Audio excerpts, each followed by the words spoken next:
پیغمبر پاک صلی اللہ علیہ وسلم نے فرمایا کہ اللہ رب العزت فرما رہا ہے کہ رمضان میرا مہینہ ہے۔ رمضان کو شہر اللہ کہا گیا کہ اللہ کا مہینہ۔ اب مہینے تو سارے اللہ کے ہیں، لیکن نہیں، اس مہینے کی عظمت اتنی ہے کہ نسبت اللہ نے اپنی طرف کر دی، تو ظاہر بات ہے اللہ کی ذات تو بہت بڑی ہے۔ اب یہ ہے کہ اللہ کی ذات کے ساتھ جو جو چیزیں ہیں جس جس درجے میں متعلق ہوں گی اور جن جن چیزوں کی نسبت لگتی جائے گی تو اس کی عظمت جو ہے وہ اسی طریقے سے ظاہر ہو رہی ہے۔ پھر ایک موقع پر پیغمبر پاک صلی اللہ علیہ وسلم نے فرمایا، شعبان کے آخری دن چل رہے تھے، جمعے کا دن تھا، آقا نے صحابہ کرام کے سامنے یہ فرمایا کہ بھائی تمہارے اوپر ایک ایسا مہینہ سایہ فگن ہونے والا ہے کہ جو مہینہ بڑا عظیم ہے، برکتوں والا ہے، عظمتوں والا ہے، ہمدردی والا ہے، غمخواری والا ہے، اور یہ ساری صفات پیغمبر پاک صلی اللہ علیہ وسلم نے بیان فرمائی کہ بھئی ایک عظیم مہینہ آنے والا ہے۔ اور یہ جو مہینہ ہے یہ مسلمان کے لیے ایک سیزن ہے۔ سیزن لگتا ہے نا، سیزن بازار والوں کا، دکانداروں کا، تاجروں کا، بڑی بڑی منڈیاں لگ جاتی ہیں، بڑے بڑے مال کھل جاتے ہیں، سیل لگ جاتے ہیں، چاندنی ہو جاتی ہے، 10 کی چیز 50 پہ بک کرتے ہیں لوگ۔ چیز 10 کی لیے، آگے 50 کی انہوں نے نکال لیے، کیونکہ سیزن ہے، کمائی کا مہینہ ہے۔ ہمارے ہاں تو یہی ہوتا ہے۔ پیغمبر پاک نے فرمایا کہ غمخواری کا مہینہ ہے، ایک دوسرے کے ساتھ ہمدردی کرو، ایک دوسرے کے ساتھ نرمی کرو، غریب کے ساتھ تعاون کرو اور مظلوم کی مدد کرو، یہ ساری چیزیں ہیں۔ لیکن یہاں کچھ سسٹم ذرا تھوڑا سا ہٹ کریں، ناراض نہیں ہوں گے آپ، کیونکہ یہ ایک حقیقت ہے جس سے ہم سب گزر رہے ہوتے ہیں۔ کمائی کا مہینہ ہے، چیزیں اسٹاک جو ہے وہ کرنا شروع کر دیتے ہیں لوگ، پہلے سے کافی پہلے سے مال جو ہے وہ اسٹوروں میں چلا جاتا ہے۔ اب یہ ہے کہ 1 لاکھ کی چیزیں لی ہیں، لیکن یہ ہے کہ اس کو اسٹور کر کے رکھا، سیزن آ گیا 3 لاکھ پہ جو ہے نا اس کو آگے نکال لیا، 5 لاکھ پہ نکال لیا، اور آخر میں جا کے بڑی خوشی ہو جاتی ہے کہ بڑا سیزن مار دیا ہم نے، بڑی کمائی ہو گئی۔ ہوتا ہے پیغمبر پاک صلی اللہ علیہ وسلم نے احتکار کو منع فرمایا ہے، ذخیرہ اندوزی کو، ذخیرہ اندوزی نہ کرو۔ اس کی وجہ کیا ہے؟ بظاہر مالک کو تو فائدہ ہو جاتا ہے، لیکن خریدار اور گاہک کو نقصان ہو جاتا ہے، دوسرے بندے کو نقصان ہو جاتا ہے۔ آپ نے 10 کی لیے، اس کو اسٹور کر کے رکھا، آپ نے 200 کی نکال دی، آپ کو تو فائدہ ہو گیا، لیکن دوسرے لوگوں کا نقصان ہو گیا۔ اسی لیے پیغمبر نے اس سے منع فرمایا ہے کہ بھئی یہ ذخیرہ اندوزی نہ کرو۔ ہاں، جو جائز ایک پروفٹ ہے، جو جائز ایک منافع ہے، جو آپ کا حق بنتا ہے، وہ آپ بے شک لے لیں۔ آپ اسی لیے بیٹھے ہوئے ہیں، کاروبار کر رہے ہیں، آپ کو ساری چیزیں مینیج کرنی ہے، لیکن دوسرے کی مجبوری سے ناجائز فائدہ اٹھانے سے اسلام نے اور شریعت نے منع کیا ہوا ہے کہ بھئی یہ کام نہ کیا جائے۔ یہ قحط کیوں آ جاتے ہیں، یہ پریشانی کیوں آ جاتی ہے؟ مہنگائی ظاہر بات ہے وہ ایک الگ چیز ہے، لیکن اوپر سے جو لوڈ ہے وہ ہے، پر ہم نے بھی اس کو زیادہ کیا نا، کم تو نہیں کیا، ہم نے بھی اس کو بہت بڑھا چڑھا کے رکھ دیا۔ پیغمبر پاک صلی اللہ علیہ وسلم ایک مرتبہ راستے پر تشریف لے کر جا رہے تھے، ایک آدمی گندم بیچ رہا تھا، گندم، اس کا ڈھیر بنا ہوا تھا۔ آپ صلی اللہ علیہ وسلم نے اس گندم کے ڈھیر میں یوں ہاتھ کر کے اندر ڈال دیا، ایسا۔ اب جب ہاتھ اندر ڈالا نا تو نیچے گیلی گندم پڑی ہوئی تھی اور اوپر اس نے سوکھی سوکھی ڈال دی تھی، تو ہاتھ ڈالنے سے وہ جو نیچے گیلی تھی وہ باہر آ گئی، اس کا عیب ظاہر ہو گیا۔ آپ صلی اللہ علیہ وسلم نے اس موقع پر ارشاد فرمایا، من غش فلیس منا، جو دھوکہ کریں وہ ہم میں سے نہیں ہے۔ اب یہ کتنی سمپل سی بات ہے۔ یہاں تو ایک ٹماٹر بیچنے والا، اندازہ کریں آپ، وہ جو دانے کے اندر عیب ہوتا ہے نا اس کو نیچے کی طرف کر کے رکھتے ہیں، اور جو نیچے سے ثابت ہوتا ہے اس کو اوپر کی طرف کر کے دکھاتے ہیں۔ اور غضب یہ ہے کہ ہاتھ لگانے تک نہیں دیتا۔ آپ ہاتھ لگائیں گے تو آپ سے کہیں گے کہ چلیں گے، میں نہیں دوں گا آپ کو۔ آپ نے اس کی مرضی کے اوپر چھوڑ دیا کہ چلو آپ 1 کلو مجھے دے دیں، خاموشی سے آپ نے منہ مانگی قیمت بھی دے دی، اس کی پیسے بھی دے دیے، لیکن اس نے دھوکہ کیا۔ اس نے دانے جو صحیح دکھائے تھے وہ صحیح نہیں تھے، وہ خراب تھے، وہ خراب دانے اس نے شاپر میں ڈال دیے۔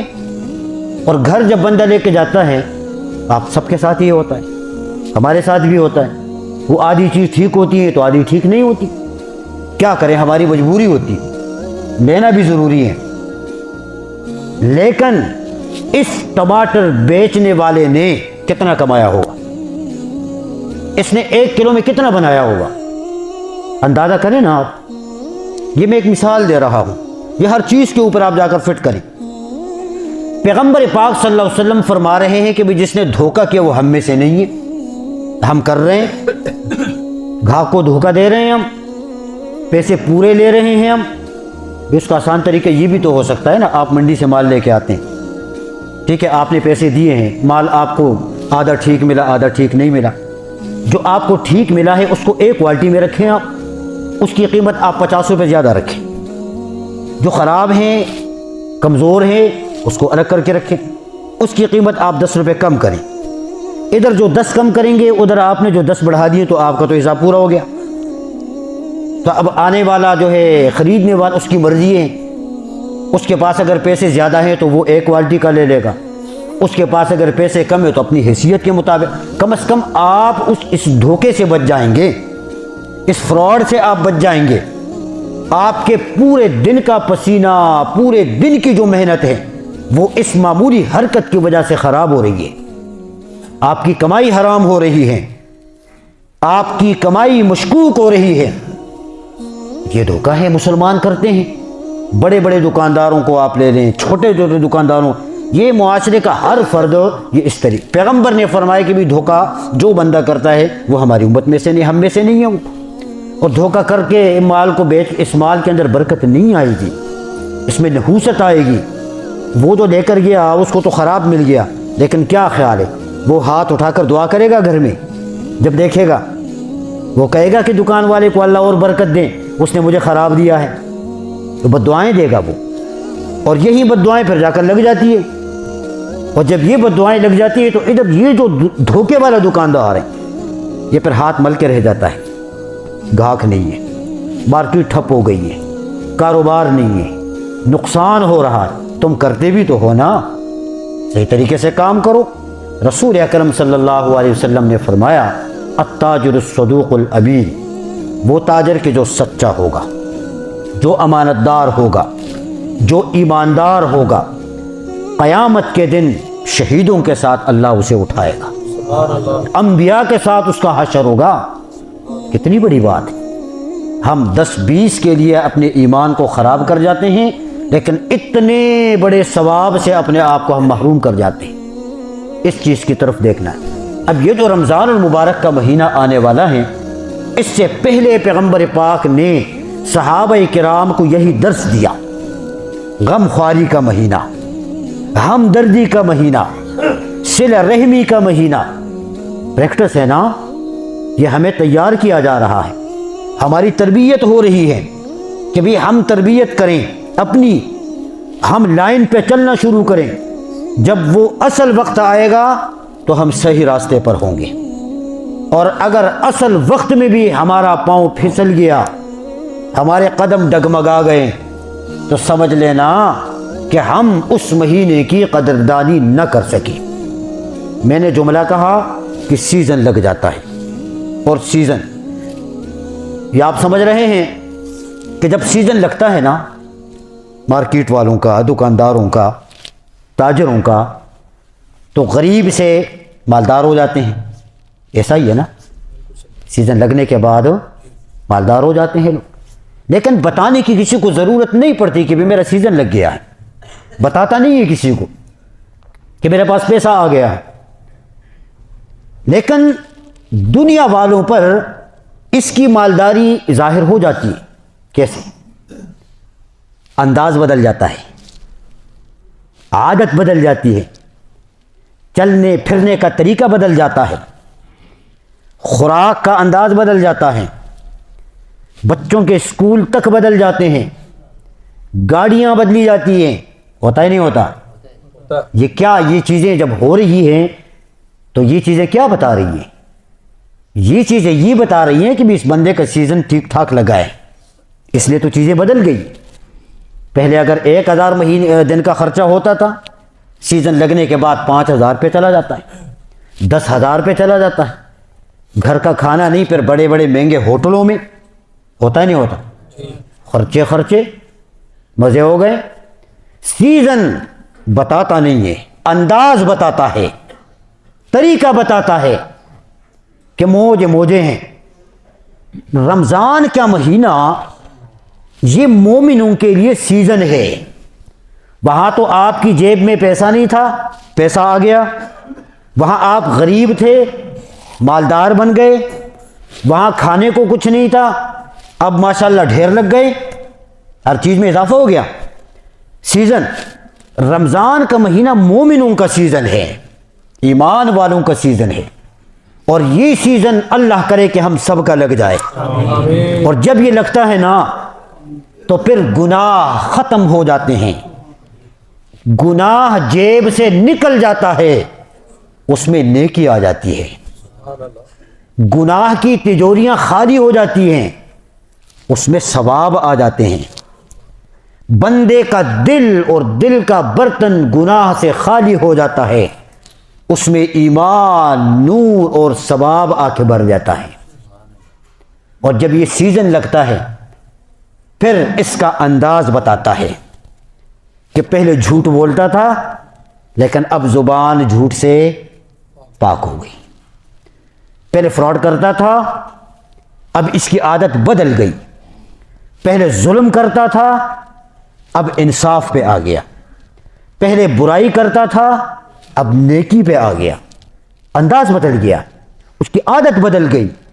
پہلے نمازوں میں کوتاہی ہو رہی تھی، اب ماشاءاللہ 5 نمازوں کا اہتمام ہو گیا۔ پہلے کبھی قرآن پڑھتا کبھی نہیں پڑھتا تھا، اب ماشاءاللہ رمضان کے اندر قرآن کی اتنی پریکٹس ہو گئی کہ اب یہ ہے کہ قرآن پڑھنا شروع کر دیا اس نے، وہ یہی تو وجہ ہے۔ آپ دیکھیں پیغمبر پاک صلی اللہ علیہ وسلم نے فرمایا اذا دخل رمضان فتحت ابواب الجنہ وغلقت ابواب جہنم وسلسلت الشیاطین۔ رمضان داخل، جنت کے دروازے کھل جاتے ہیں، جہنم کے بند ہو جاتے ہیں، اور سرکش شیطانوں کو اللہ پاک قید کر دیتے ہیں۔ پھر یہی وجہ ہے کہ غیر رمضان میں مسجدیں خالی ہوتی ہیں۔ خالی کا مطلب یہ ہے کہ اس میں نمازیوں کی تعداد کم ہوتی ہے، لیکن جب رمضان میں نماز کا وقت آتا ہے مسجدیں بھری ہوئی ہوتی نہیں ہوتی۔ حالانکہ یہی مسلمان جو رمضان میں مسجد میں آتے ہیں یہ غیر رمضان میں بھی اس مسجد کی حدود میں ہوتے ہیں، قریب میں ہیں، لیکن نماز پڑھنے کے لیے نہیں آتے، سستی کر جاتے ہیں۔ رمضان میں ماشاءاللہ مسجدیں بھری ہوئی ہیں۔ پہلے کبھی سالوں سال قرآن ہاتھ میں نہیں لیا، لیکن ماشاءاللہ رمضان میں 10 قرآن ختم کیے، 20 قرآن ختم کیے، 30 قرآن ختم کیے۔ تلاوت ہو رہی ہے، پڑھائی ہو رہی ہے، ذکر و اذکار ہے، استغفار ہے، اللہ کی طرف رجوع ہے، دن کو بھی نفلیں، رات کو بھی نفلیں۔ بڑا عجیب بازار لگ جاتا ہے نہیں لگ جاتا؟ یہ کیا ہے؟ یہی چیز ہے کہ بھی رمضان داخل ہوا، شیطان بند ہو گئے، اب اس کا سیزن لگ گیا۔ اب جب رمضان گزر جاتا ہے تو مجدد الفسانی رحمۃ اللہ علیہ یہ فرماتے ہیں کہ یہ جو رمضان کا مہینہ ہے نا یہ مسلمانوں کے لیے ایک نمونہ ہے، نمونہ، آئیڈیل۔ نمونے کو دیکھ کر بندہ آگے چلتا ہے، سمپل کو دیکھ کر۔ آپ یہ بناتے ہیں نا چیزیں، کپڑے بناتے ہیں یا دوسرے برتن بناتے ہیں یا اور کافی ساری چیزیں، یہ فیکٹری والے، کمپنیوں والے کیا کرتے ہیں؟ پہلے ایک سمپل ان کو مل جاتا ہے، وہ ایک سمپل تیار کرتے ہیں، اس کے بعد مشین اس کے اوپر چڑھاتے ہیں، اور سمپل سے پھر آگے جا کے چیزیں نکلتی ہیں، فوٹو اسٹیٹ ہوتا ہے نا اس طرح۔ رمضان کا مہینہ یہ نمونہ ہے، اب اگر رمضان کے مہینوں کو قیمتی بنایا نا، پھر پورا سال یہ سرکل اسی طریقے سے چلتا رہے گا۔ پہلے نماز کی پابندی نہیں تھی، رمضان میں الحمدللہ نمازوں کی پابندی ہونا شروع ہو گئی، نماز معمول کے اوپر آنا شروع ہو گئی۔ اب یہ اثر پورا سال چلتا رہے گا، پھر نماز فوت نہیں ہوگی، پھر نماز کی پابندی ہوگی۔ قرآن پاک کی تلاوت میں کمزوری تھی، الحمدللہ رمضان میں قرآن شریف پڑھنا شروع کیا، تو اب جو ہی رمضان گزر گیا تو پورا سال اسی طریقے سے یہ سلسلہ چلتا رہے گا۔ نمونہ ہے نا، نمونے کے اوپر ذکر و اذکار، استغفار، توبہ، وہی ساری نیکی کی جتنی بھی چیزیں ہیں یا جتنے بھی راستے آپ سمجھ رہے ہیں، اس نمونے کے اوپر اگر اپنے آپ کو اس آدمی نے پابند بنایا